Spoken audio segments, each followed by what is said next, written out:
Okay, Just press the got it.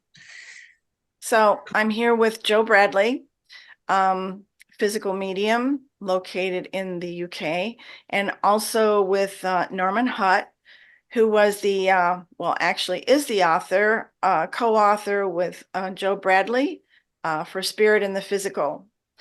And Norm, it is so nice to meet you. You and I have had several communications over email Yes. as we were preparing the book for sale on Amazon. The first thing I want to ask you is why, why Joe? How did you find Joe? Um, Explain that. Well, up to the time when I met Joe, I've been searching around since 1985. I've been traveling all over the country looking for evidence, mediumship, and all that shit. And I got a lot of messages in the churches. I was in an open circle. I sat in two physical circles, um, one of which is in my home. And I went to join the Noah's Ark Society. Got me a lot of interest in physical phenomena more than what I had already. Um, and then I came across Joe in October 2009. I met her online on a physical medium um, forum. So that's the how it led up to it. So I had this load of information from all over the place, but I was disappointed with it really because a lot of it was done in the dark, and they didn't like the scientific attitude to it either. So that didn't suit me really. I wanted something different to that. When I noticed from Joe's work, she was working some form of light all the time, and she loved science. You know, she always said she was scientific. She like you could ask her any questions. We were talking to each other for about 2 years before we did the books. Yeah, and I always found her very honest and very straightforward, you know, and so I could trust her, you know. And although Right. I couldn't believe what I was reading on there at all at the beginning because it was, you know, unbelievable. It didn't meet any of the theories, did it? But I took it on trust, you know, for the time until I could start investigating for myself. And Right. eventually I was able to go and see things with her and the phenomena. Um, when you got Joe, how did when you first met Norman, how did you both kind of like work together when it came to the because Norman goes through like chronologically, you know, how you guys sort of formulated what you were going to do first, what you're going to do next, and Norman was part of that. So how did you both coordinate that? Well, Norman's quite right. Our friendship first stemmed from talking online. And then one day Norman said, I'd like to come and do some experiments. He's obviously an ex-scientist himself. Yes. And he said, how do you feel about that? And I said, well, I don't mind. You can come, do your experiments. And he said to me the night before, I'll contact you and let you know what experiments we're doing. And I said, no, I don't want to know what experiments. Just come and do what you want to do. Yeah. I need to know it's real as well. Right. And so Norman came and you did a whole host of different experiments, didn't you, Norman? I did. I did. And literally, right down to, you know, the camera being on a tripod, not touched. And it was important that people knew that the procedures that we'd used, you know, were scientifically conducted. Right. Now, although I want to bring science and the paranormal together, but I'm not a scientist. I'm a medium. But I'm very open to scientific investigation. And so Norman came and we had well, phenomena that hadn't been seen before, hadn't we? With the light traveling around, and obviously we got the voice box on tape as well, recorded. And then, of course, eventually that led to us doing a whole host of Skype experiments, which was a whole different set of scientific sittings. But actually, they yielded fascinating results as well, didn't they, Norman? Indeed, they did. Yeah, but sorry, go on, Norman. I wrote up all the experiments that we did in the light conditions, and they're really interesting when you go back and look at it again. I listened to the videos. There were quite some, because I'm reading both the books, actually. I've read already Spirit and the Physical, and I'm almost done with Pathway. And I find it quite interesting when you get into the Skype, but I also find it quite interesting, Norman, that you were actually a participant, were you not? In some of the experiments where you, I believe you sat in the, what do you want to call it? The box or transfiguration. You sat for that as well.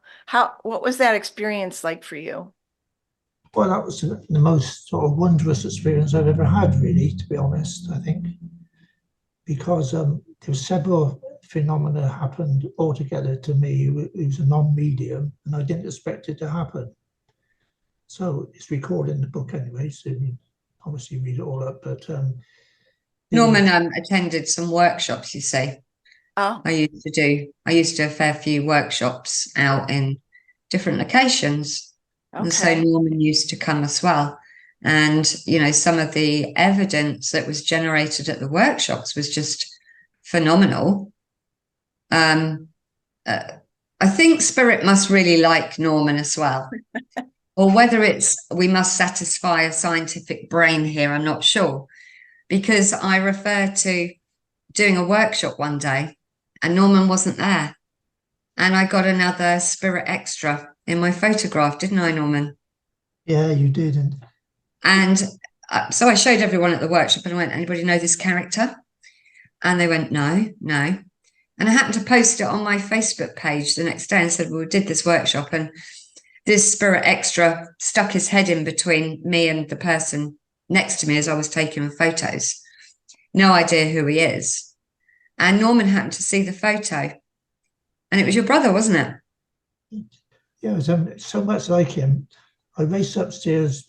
I got a fentanyl photograph of him, my brother, and brought it down and I faxed it to Joe. He said, oh, that's him. That's your brother. And I said, oh, that's a real coincidence, you know, surely. Why would he come and speak, you know, contact me anyway? He hated me and he wouldn't let me go to his funeral even. We didn't get at all. What's he up to, you know? I said, I didn't really want him to come, but he did. According to that, because that links up again with that experiments when I sat in the cabinet, because he came through there with the message from my sister. So it's strange that he came on 2 occasions. I bet that must have been very comforting for you to know that your brother was in spirit. Well, it made me curious. I couldn't, I didn't ask for it, and I didn't expect it, you know. But some people suggested that he may have wanted to make it up with me and ask for forgiveness, but I don't know these things. I'm not very psychic. Yeah, possibility. Yeah. The interesting thing was, though, that when Norman sent me the photograph that he'd got of his brother, I then posted the 2 photos, the one of him in my Spirit photography picture and the one that Norman had sent me. And about 3 weeks later, I don't know if you remember this, Norman, about 3 weeks later, I had someone just randomly contact me. And it was a man, I can't remember his name now, but he said, I'm a profiler. Yeah. And I hope you don't mind, but I've been looking at both of the photographs. And I'm thinking, profiler, isn't that to do with your personality? And he went, no, I'm a profiler, as in I work, I think he worked for the government or something like that anyway, where he would be identifying people in crowds, you know. Oh, wow. And he said, I've done a comparison of the picture that Norman has given you of his brother and the Spirit Extra that you captured at your workshop. And he said they are an exact match. That person in those pictures is the same person. So that was quite fascinating to us. Sometimes I sit and wonder whether actually Norman's brother was making an effort because A, he could manage to do it, and B, not necessarily to make it up to Norman, but maybe help him on his quest on the scientific side. Right. Because even the hairstyle was the same, wasn't it, Norman, in the picture? Yeah, long and unkempt, ginger hair as well. Yeah. Yeah.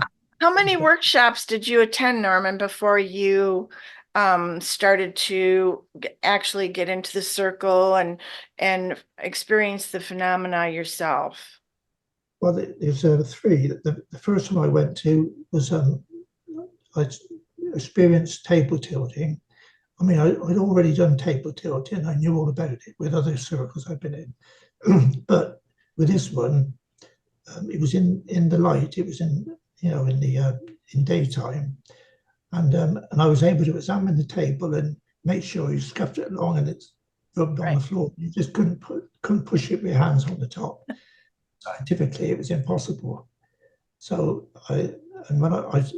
we sat, there were these tables set up about 2.5 feet square, and we sat. Then 3 people went in, put their hands on the top. The one I was on, it wouldn't move at all. But Joe came over, and as soon as he got on it, it started whizzing around the room as though it was on rollers, So, I mean, that's proof that she's a physical medium. Well, I know she is anyway. but Actually, I think there was 3 or 4 tables going in the end, wasn't there? Yeah, in the end, I found there was other tables were going, and Joe was going for one the other. They were all going. They were going up in the air, going all upside down, and all sorts of stuff. It was chaos. Yeah, pretty chaotic, but it's fun, But it showed the power of spirit, the psychic force. William Crookes always said there was a psychic force, and he made it all known. That was his scientific opinion many years ago. Great man, So that was the first one. But the third one I went to, I was going to mention about this in the cabinet. I got referred back to the book here. It was, I want to get it the right order of events. So sorry for this. In the cabinet, so I sat in the cabinet, and there's about 12 students watching it, and Joe. There's a strong red light in the cabinet, and the room was dark, but the curtains was up, but we could see each other very well. It was daytime. I sat with closed eyes, and I kept very still throughout.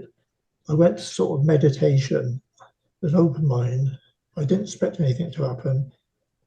But then I could hear comments from people in the room that my face was changing. I thought, what about face was changing? I felt some itches and tingles on the face, but I've had these before, But right. And suddenly I heard remarks that the cabinet was moving. Oh.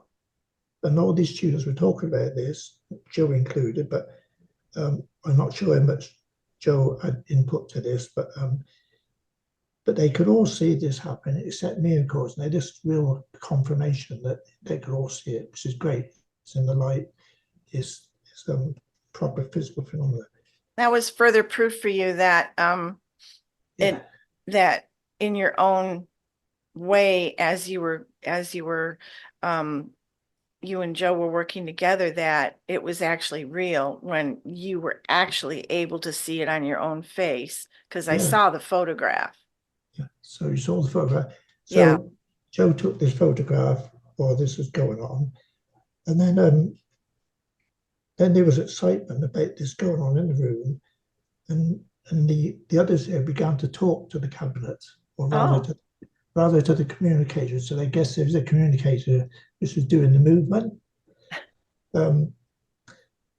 then they established, I'm not sure if it was Joe or who else did it, a code was established. I heard them talking of sideways movement for yes and backwards and forwards for no. So they so instead of with like table tilted with tilts, like one tilt, two tilts, say yes or no, this was moving the cabinet over to one side for yes, to forwards, backwards for no. So then questions were asked. I will read them out because it's very important, I think, this bit, because it's real communication. First one was, what is the communicator male that they want to communicate? So the one who was speaking, he said yes, so it was a male.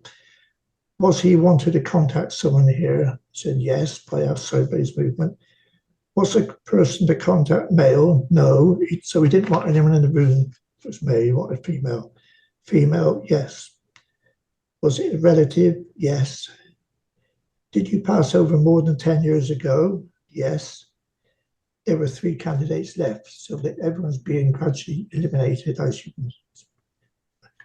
And they said, is there dark hair with this lady? Said no. So there was only one left, that's fair hair. And the only person left was my fair haired sister, who was in attendance. So my sister was there. And it's Nice. just so happened it came to me through How'd that make you feel? Well, when that happened, then there was that photo that Joe talked about, that's within there. He's sort of doing something, follow me around. So, yeah, my sister accepted the communicator, but said nothing at first. Others asked, is it a grandfather? No. Is it father? No. My sister then asked, is it Ray, her brother? And the answer was yes. So the old cabinet started moving around and say it was, they admitted it was him. He admitted it was him.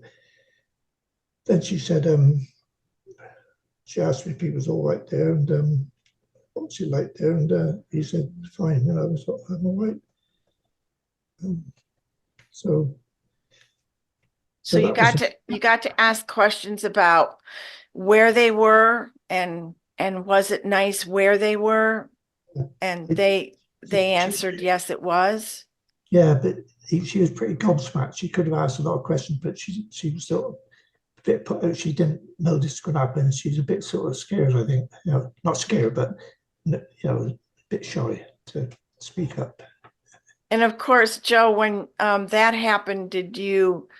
I know sometimes, when we did the seance with the table, and you could only ask it yes or no, which people get carried away like me and start asking the questions that need an explanation.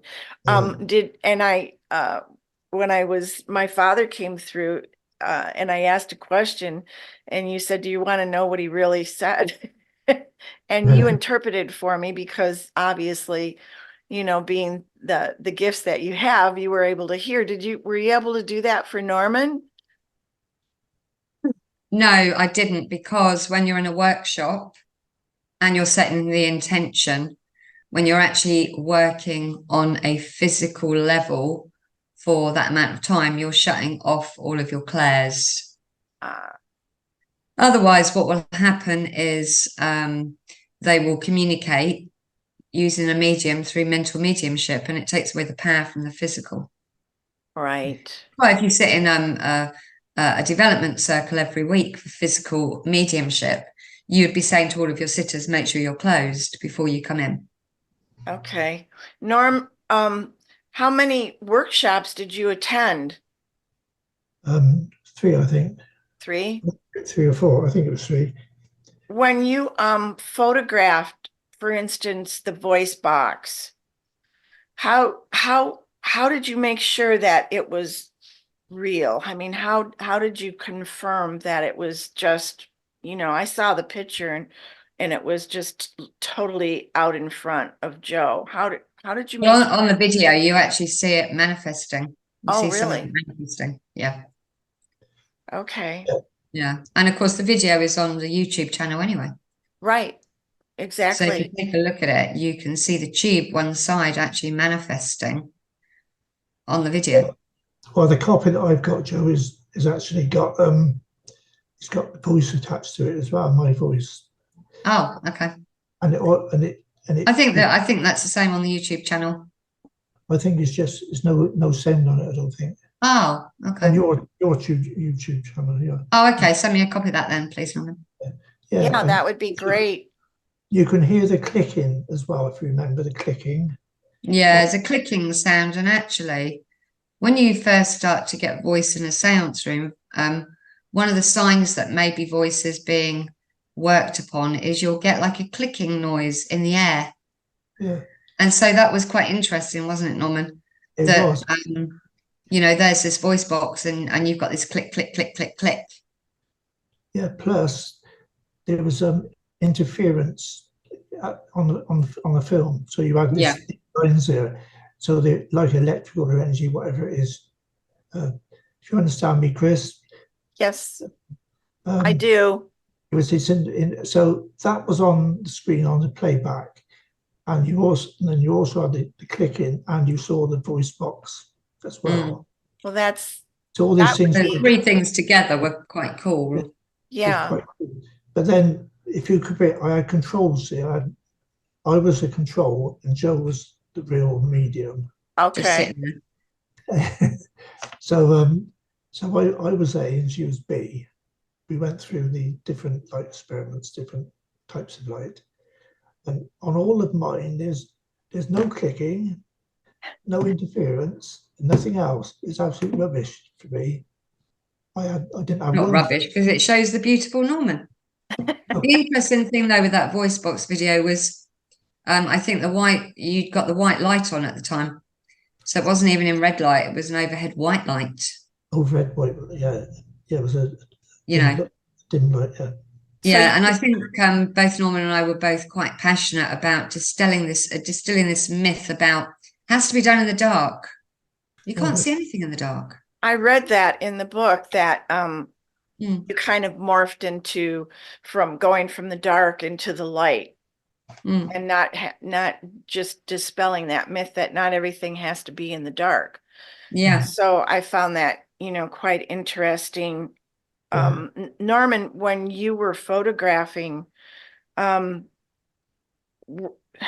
I guess I'm trying to formulate the question. Were you doing videos or were you doing still photographs or both?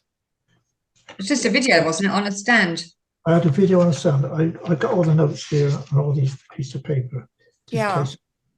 I use a Sony Handycam, 60x optical zoom, low shutter speed, point and clicker. I got no expertise in filming, Right. and I took videos, 2 minutes for each one of them. Yeah. But if anything happened, I had other experiments at 4 minutes longer. So all of Joe's had the interference and the clicking, and all of mine didn't, as I said before. So that was interesting. But then later on, we moved to have longer lengths of time because no good doing it with me, it was a waste of time. So we did Joe longer, and we put the camera in different positions, etc. Everything we could think of to vary the experiment, like Joe all written up here. Right. And the last one was to see if self-illumination or other lighting effects could be achieved in darkness. So we set it up close to the wall in front of the radiator, and it was set to record. And Joe and I sat opposite each other at the table, which faced it. So the table started moving straight away, rocking about, and then right through the time it went on, it was a really strange results because we started seeing light. Were you able, I'm sorry, were you able to see any of the, you call them apportments? Is that correct? Ports. We didn't have ports that day. No? Okay. Well, we didn't see, when we started seeing light, Joe and I started seeing more or less together. And I thought it was our eyesight getting used to the dark, you know. And so we was then we had quite a laugh, you know, because Joe started joking with William at that time. We asked if the camera exercise had been used for the day, but there's no reply. He said it.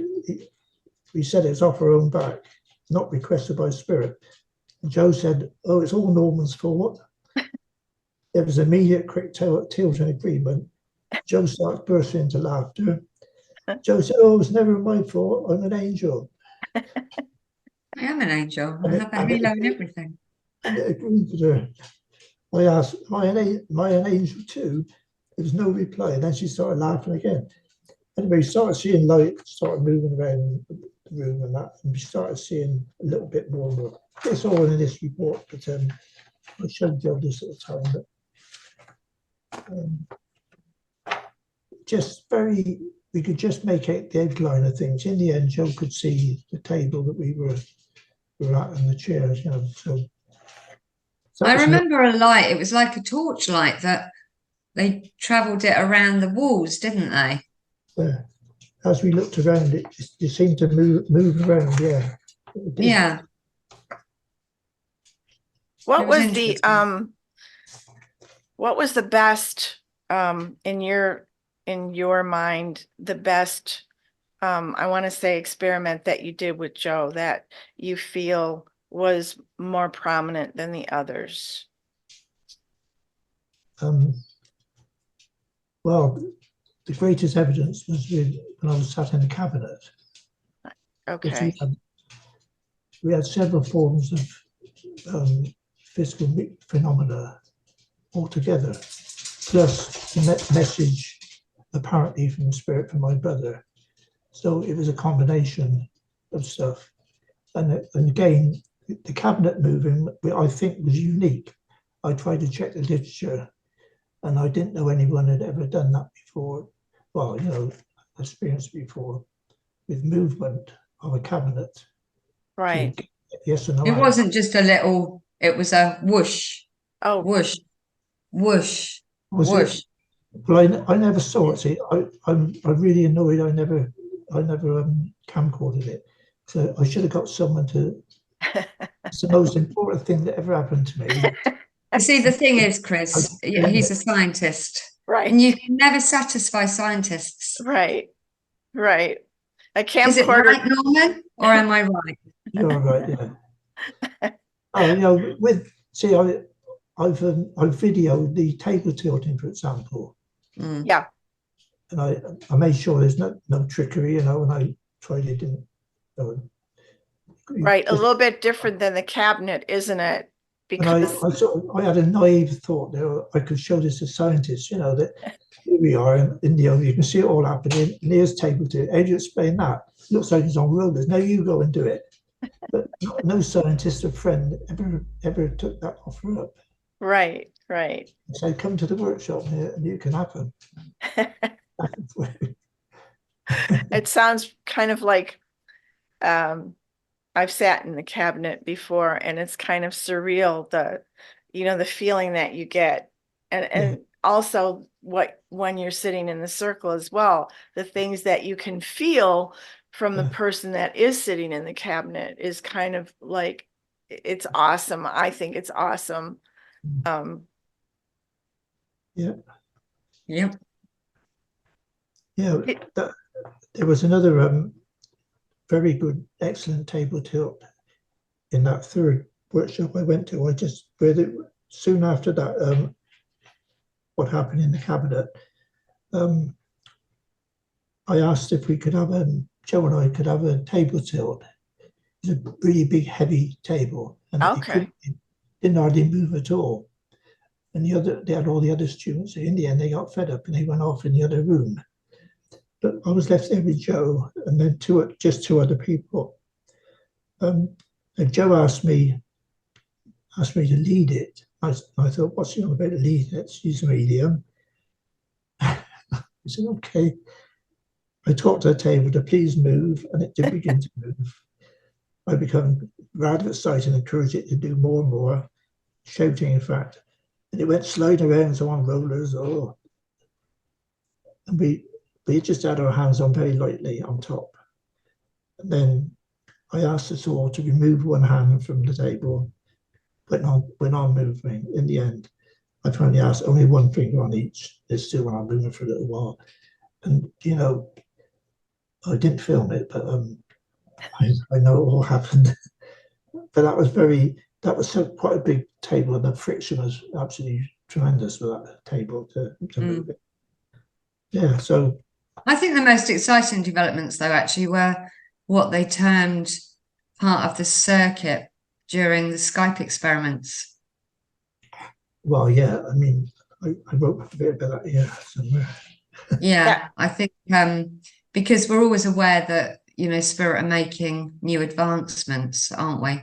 But then when you actually tangibly see it, I mean, I didn't see it, of course, but, you know, when people are actually witnessing that and go, oh, we can see the circuit. The circuit is said to be part of the voice box structure for when we are working, particularly online. And the circuit has been put there to overcome all the electronics. You had a theory about it, I think, didn't you, Norman? Did I? Can't remember that. Yeah, it was something to do with, I can't remember what you said, silver or something, a conductor. I don't know, I can't remember what you said now. Yeah, highly conductive, yeah. Yeah. Now, the interesting thing was, we were doing the Skype experiments one day when that, was it Stephen Hawkins died? Mm. Do you remember that, Norman? I remember that, yeah. And then someone came through while we were doing the Skype experiments and I think portrayed themselves to be Stephen Hawkins, which we were a little bit cautious about. Oh, yes. But we said, well, if it is you, you need to give us something that isn't known to prove it's you. And he did. He gave us a place of where he was going to be laid to rest or something. Do you remember? Yeah. And it hadn't been announced. And the very next day on the news, they announced where he was going to be laid to rest. And Norman phoned me up and he went, you'll never guess. I went, what? Yeah. Yeah. And it was quite correct what he'd said. So again, it was good evidence, but we were also a little surprised that someone like Stephen would even, I mean, he came once or twice, I think. But given the fact that he was so anti, you know, there's absolutely nothing there, there's no truth in it, bloody, bloody, blah. Right. And so that to us was pretty good evidence. It was interesting. It went in our interesting box anyway. Could it be that, I don't know, the thought just came to my mind, Stephen Hawking, a scientist, and Norman, a scientist, maybe, you know, they Yeah, had quite that possibly. kind of, yeah.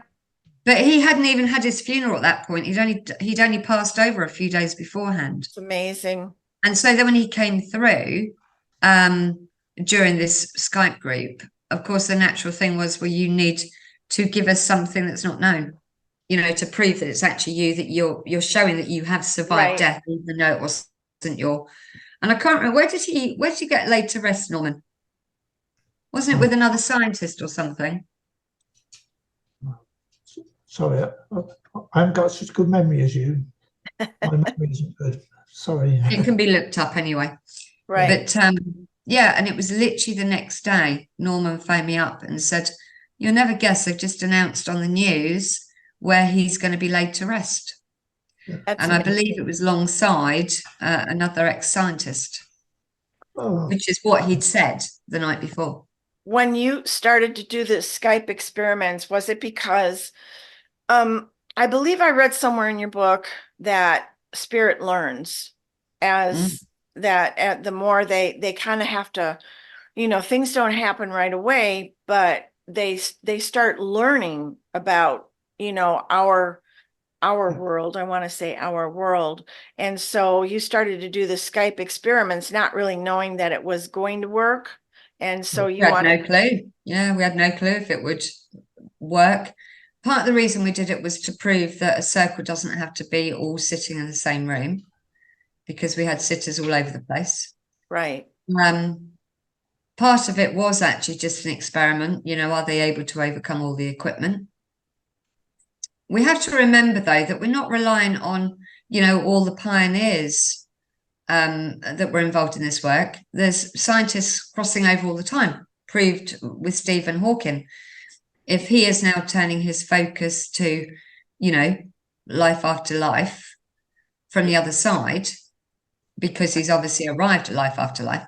So all the modern day technology is being taken over. So it stands to reason in my own mind that they will use or incorporate more and more technology anyway. I don't think it will ever eradicate the need of a physical medium, but I do think that they may be able to use the technology to maybe quicken development or reach far more people. I'd love to have an internet cafe where people could just pop into the internet cafe. They've been out and they've bought a new frock because they're going to a party. And I'm just going to pop into the internet cafe. I'm going to have a cup of coffee and I'm going to give Joe a ring on Skype and then see if Mum can pop through. With physical though. So, you know, not necessarily me, but do you know what I mean? I think that would just be wonderful, wouldn't it? You would be so busy with people from all over the world wanting to get in, because I think people in the world right now need to know, is there an afterlife? Where am I going to go when I transition? I call it transition. I don't like to call it death because death is so final. No, it's life after life. Right, life after life. And so I think there's yeah, that would be like so wonderful if people could do that. I think it would grow in popularity quite quickly. Norman, how did you when you start doing the Skype experiments, you were able to corroborate that, you know, in fact, it was real, that you were talking with spirit, that spirit was able to come through via Skype? You know what? Do you remember when your dog came through? Your dog was barking. Do you remember? Yeah, we heard a dog barking, yeah. We did hear a dog bark at some point. Yeah. We had all sorts of sounds, you know, they put forward screeching, we called it, a very irregular sound of all these sounds in together with the whistling screech. Hard to describe, you know, and occasionally we had something that sounded like Morse code and tappings and occasional words, you know, and stuff. There's always something going on. And I was completely oblivious to it, Chris, because I just sat there in my meditative state, like having a chill out time, having a bit of a kip, and sitting, you know. I didn't have any of the hard work to do at all. So you let everybody else do the work. Of course. Yes, of course. So Yeah. Norman, how did you come to the conclusion that what you were witnessing was in fact real? And also, how did you compare it with other, I want to say, physical mediums? Because I don't think there are that many physical mediums that at least I know of. I don't know how many you know of that claim to be physical mediums, but after you conducted all of these experiments and you and Joe worked together, how did you formulate your opinion? Was it through your experience? Was it through the phenomena that you witnessed with Joe? Was it a culmination of everything that you were able to determine, yes, there is life after life? These things are real, and Joe's gifts are real. How did you scientifically come to that conclusion? well, in the Noah's Ark Society, I saw all sorts of phenomena. No, I didn't see it. I saw things flashing around in the air, flying trumpets overhead, apparently, you know, force found by the power of spirit or something else. But you couldn't see anything happening. It's actually pitch black. The mediums were pitch black. The cabinet was pitch black. So the whole thing was completely unknown to the eyes. So you had to, and then when they spoke, you didn't know whether they were talking their own voice or whether they were in trance or Okay. whether it was the direct voice. Probably Joe will probably be able to tell me, but I was never sure with Colin Fry and Stuart Alexander. I never really knew, and they never publicised it. They didn't really talk about the nuts and bolts of it, really. I mean, I had a very funny experience in one of those, if you'd like me to tell you, during one of the seances. Colin Fry, have you heard of Colin Fry? Have you heard of Colin Fry, Chris? Chris? Yeah, I was, Colin Fry. Yeah. Okay. He was a physical medium at that time, but he was also a mental medium. He was on television a lot, doing messages on television. Okay. Anyway, he was a medium one day, and his black seance in a hotel, and I was sitting by another guy who was pretty sort of intelligent fella, you know, a foreigner. Okay. And we heard this sound, someone else stomping up towards us from the cabinet. He came out of the cabinet, apparently, and walked towards us. And he was carrying a trumpet. And he was standing there right in front of me. Wow. And the voice started coming through the trumpet. Because we could see it by the fluorescent dots on it. But the voice, or whoever it was, wanted to speak to my neighbour. They started having a little chat, and eventually went back to the cabinet. So, what would you think if that happened to you? I don't know. I'm listening to you kind of like in amazement. I wish I could witness stuff like that because I think that would be totally, awesome. Just what I experienced. Yeah, I was actually disappointed. Were you? Frustrated by that, yeah. Really? Yeah, because I would never know whether it was Colin Fry, consciously or unconsciously doing it himself. It could have been him, or I could have heard him talking out. He could have talked through the trumpet.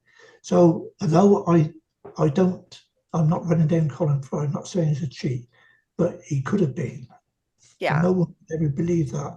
Same with all of the dark sciences. Okay. That's just my opinion. So, yeah. So Darkness can disorientate you, can't it? You become very suggestible when you're sitting in the dark, particularly if you're sitting there for 3 or 4 hours. Yeah. And the other indicator is being told what's about to happen. No one knows what's about to happen because we're not in charge of the communication or the phenomena that will come forward in a seance.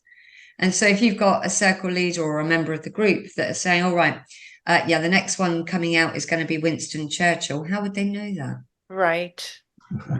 Exactly. It can't be scripted. Exactly. It can't be scripted. I've seen adverts, come to this seance and it's a guaranteed apport for everyone. Well, that's clever. How on earth can they guarantee an apport for everyone, let alone one apport? Conditions have to be right. So, I'm not saying people out there are being fraudulent. I'm saying to people, you have to be a bit more discerning.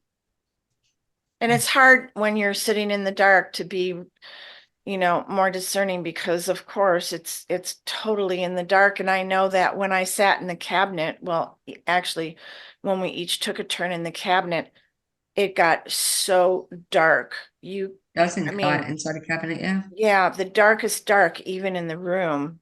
It was amazing. And then you started to feel, like little tingles all over, or you would feel somebody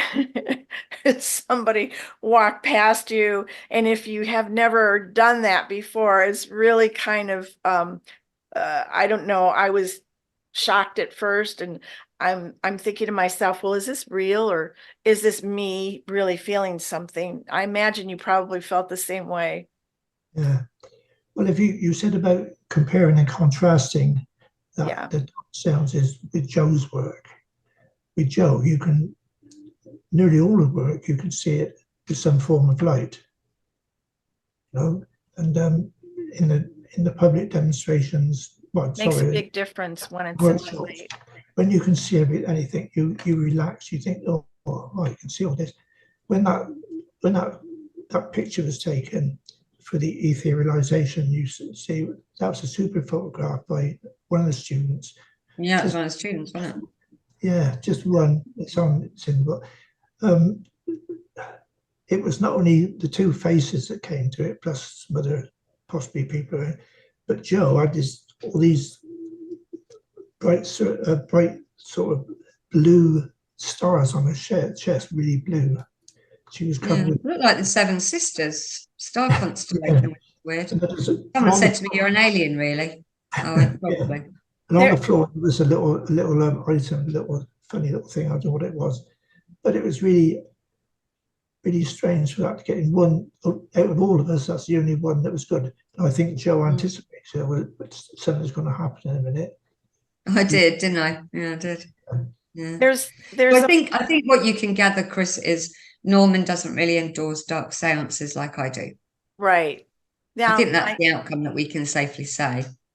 I can, yeah, and I can understand that. I noticed, and I don't know if Norman took this photo or not, but a circle. You were in a circle, and there were like a group of spirits that you could That's the plainly, picture. Yeah, that's the yeah, picture he's been talking about. yeah, you can plainly see. That's the one, yeah. Yeah, that was, I thought that You can was, see all the spirits sitting in the spare chairs as well. Yeah, yeah, I mean, you could clearly see them. yeah. Yeah. I was there, Chris, that day. I was in that workshop, and I took photographs as well. I didn't get anything, but Mm. people there, there's quite a few students. And that Yeah, was the only one which showed anything. And she went straight up to Joe. The fact was, it couldn't be tampered with either because that was in Exactly, yeah. it had just been taken, and she showed Joe straight away what run up in excitement. I do remember saying, "Oh, you better brace yourselves because actually they're going to show themselves in a minute. Get ready." I remember saying that, and then of course this guy went, "I've got him! I've got him!" Cool. Yeah. I mean, the workshops were good. They There's all no confidence in it. yeah, and I think they the workshops were good because it gave people an opportunity to have some physical experience themselves, whether they got touched, whether they went in the cabinet and they use the energies in there, table tilting, communication, yeah. all of that is the lower end of the physical, but even so, it's still quite evidential in its own right. I also saw the photograph, and I don't know if you took this one, Norman, of all the hands that, No, he wasn't no, there for that one. that wasn't one. Okay. All right. No, I I know took that there's photo. several other photographs that they're in the book. I think they're phenomenal. And I think probably, your ability to witness them, I don't know, did it give you some sort of maybe comfort in a way and proof in a way as a scientist that yes, this is really happening? Yeah, certainly. I mean, you hang on to something which is real when you've experienced it. And like William Crook said, look at the evidence, look at what happens first, Right. and then think about the conditions it came under, and finally form a theory.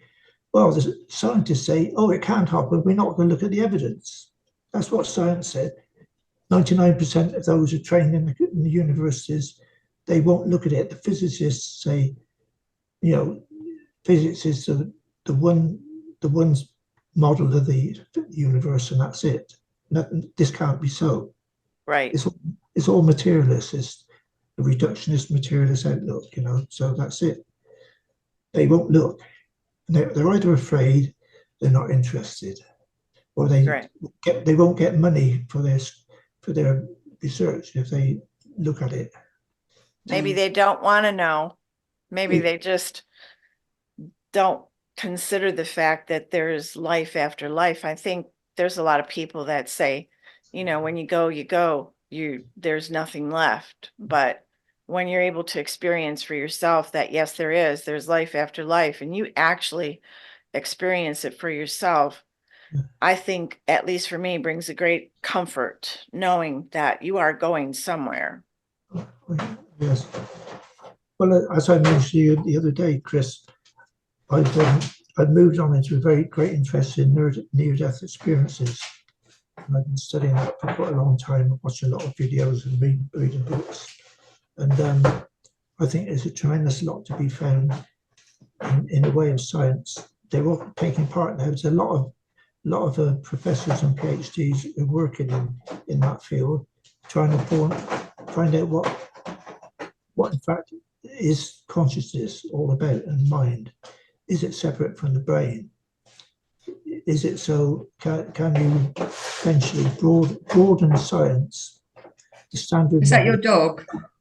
Yeah, dogs are mad. Yeah. He's tearing up back boxes. The dog's gone a little bit mad there, Chris. Yeah, I can hear it like getting the zoomies, probably.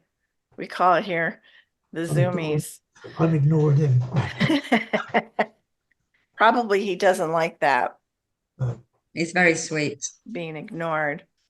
I had a question for you, that after all of your workshops, after everything that you've witnessed, now that you're sort of like home, and do you practice any sort of meditation? Has anything occurred with you now that you know that there is this life after life?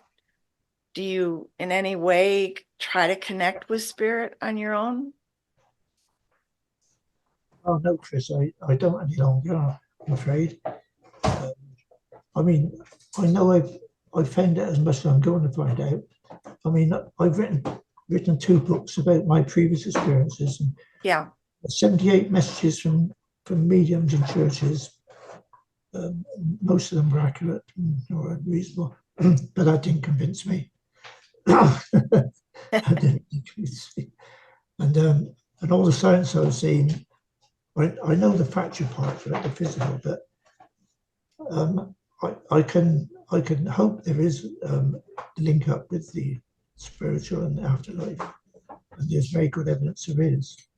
I can't see what else it can be, but scientifically, I can't really make that jump between the phenomena I've come across and right. afterlife. It's very difficult to do that because that's my mind, Hard to wrap your mind around it. Yeah, there's a lot of hope there. And now with this near-death experience, there's even more hope, because Right. I think the scientists are working on it. And when they find out, which I think they will, that the quantum effect in the universe is all about information, like a massive, great information universe. And our brain is actually a filter. It doesn't produce that consciousness. But our consciousness goes out, and you see it happening in the near-death experience. When the brain is dead, it's flatlined, you still have all these wonderful journeys into the afterworld, and people Right. you meet. There's all these loads of accounts now. I can't believe how many there are, people who generally have it. And once they've had it, they change their lives. They turn their lives over for good. Right. They got love and joy, and hope for the future.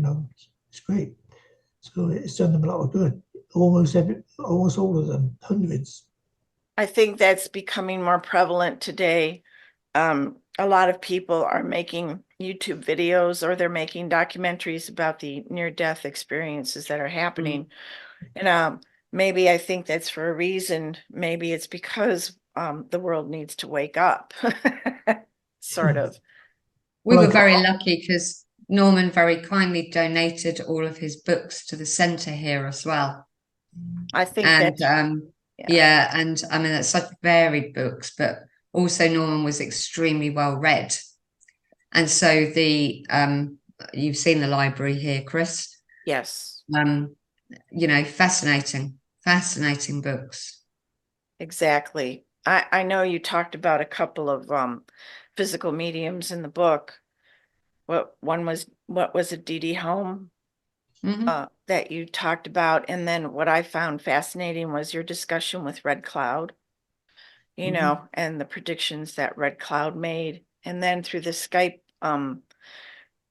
calls that something was predicted. I remember reading about when you were in a Skype call, something was predicted that was revealed to you before you even began the Skype calls. And I don't know if you can recall what it is. I can't remember. There's Yeah, so much evidence we've had. yeah, We have to be more. there's a lot of information, What that I'd say to people is read the books. right. Read the books. Well, as you go through the books, some parts are kind of scary. I don't know if I could handle half of what happened to you if it happened to me. I would be so scared. Basically because I don't have the understanding that you do, that things like this can Yeah. happen, Yeah. I think if you were brand new to it, I can see how it would be unnerving. Right. Norman, I've always found most things fascinating. I've gone, good God, look at that. Norman, were you at any time afraid of what you were seeing? Did it unnerve you, or did you completely? I've never been at all afraid or worried about working with spirit whatsoever. Never once. He's got nerves of steel, he has. Well, I I think don't that, know, it might be stupidity, but people are so afraid of it. A lot of people I know and relatives, they're afraid. They're so afraid about it, Mm. And what are they afraid of? They don't believe it. probably, How do they believe? Why do they I believe? don't think it's necessarily that they're afraid of, seeing their loved ones, etc. They're fearful of death. yes. Yeah, that's it. That's what they're fearful of, death. Here's my two books, Chris. What, can you hold it up, Norman, so I can see? Okay. Spirit Messages, Diary of a Diary of a doubter. Doubter. That's me. Love it. And then hold it up a little Lift it up bit a little more. bit more. That's it. Up a little bit more. Up, Searching up. for spirit. Yeah, put And it in then, front of your face because we can't see it. yeah, there you That's go. better. There you Searching go. for spirit. Yeah. Very good. And Yeah, then so we have the spirit and the physical. yeah, And I think that's wonderful. I would love to. congratulations. Yeah, it was difficult. But it was really nice, Norman, to not only meet you, but to, hear about your experiences. I'm sure you look back fondly, and you and Joe are still in touch. Yeah. Oh yes. Yeah, which I You've find just had a birthday. really. Yes, 21st December. You had a birthday, didn't you, Norman? I did. Yeah. Oh yes. Indeed. Oh my goodness. Well, happy belated birthday. Only 82. Wow. Awesome. I think that's great. You've got many years left. There you He'll go. live us all. Things to do yet. Got more Yeah, to he do. has. Loads of things to do. Well, you should put those you should put the books, try to put them back on Amazon now that we've got it all sorted out. I don't know if I don't think you're going to have any problems with it. Oh. Anyway, Joe, thank you for taking time. And Norman, thank you for your time, and thank you for being so honest. It was a pleasure to meet you and to be able to do this YouTube video for everybody. I think people want to know about this. People, you're right, Joe, they're afraid of death. They're Yeah. unsure of the afterlife. You know, it's really kind of interesting, the mindset of people today, how hungry they are to know that there is an afterlife, and how hungry they are to talk to their loved ones who have passed over. Yeah, It's absolutely. it's a big Well, thing. thanks for having me, Chris. I appreciate it. I enjoyed that interview, and it's like sharing your experiences with people. It might do some good somewhere along the line. Yes, You right. never know. Absolutely. I'm going to stop our recording now, and Lovely. Thank you. Thanks, Chris. Thanks, Norman. Thanks Thank for you, it. Norman. Thank you, Joe. Both Joe.